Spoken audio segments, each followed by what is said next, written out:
ন্যাটালির মধ্যে আন্তরিক চরিত্রের এক ভদ্র সৌন্দর্য ছিল।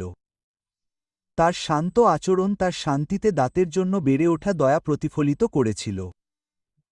মানুষ তার উষ্ণ এবং সৎ ব্যক্তিত্বের প্রতি আকৃষ্ট হয়েছিল। তার আত্মবিশ্বাস ধীরে ধীরে তার আত্মার দৈনিক ইচ্ছার উপর নির্ভরশীল। ন্যাটালি তার ভিতরের আবেগগত শক্তির সাথে এগিয়ে গেল। সে আকাশের দিকে তার দৃষ্টি তুলে অতীতের স্মৃতির মধ্যে সাদৃশ্য দেখতে পেল। স্মরণীয় ব্যথার মুহূর্তগুলি তার দুর্বল হৃদয় জুড়ে মৃদুভাবে কাঁপছিল। ন্যাটালি মাঝে মাঝে অন্ধকার দুঃস্বপ্নের মুখোমুখি হয়েছিল যা তার দুর্বল বোধকে কাঁপিয়ে দিয়েছিল।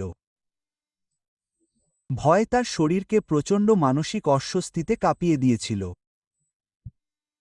সে অসুস্থ বোধ করছিল কিন্তু শান্ত অভ্যন্তরীণ শক্তির সন্ধান করতে থাকল। এটি তার অনুভূতিগুলিকে আবার নিয়ন্ত্রণে আনার জন্য মৃদুভাবে কাজ করেছিল। তার প্রচেষ্টা ধীরে ধীরে তার সুখকে উজ্জ্বল করে এবং তার হৃদয়কে শক্তিশালী করে।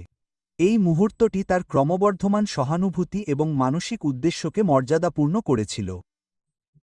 ন্যাটালি তার মনকে গঠনকারী রহস্যময় অভিজ্ঞতার মধ্যেও অনুপ্রেরণা খুঁজে পেয়েছিল।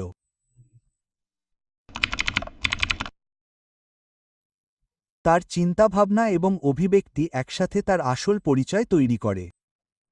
ন্যাটালি একটি ভারসাম্যপূর্ণ কোমল প্রকৃতি তৈরি করে। আত্মবিশ্বাস এবং মানসিক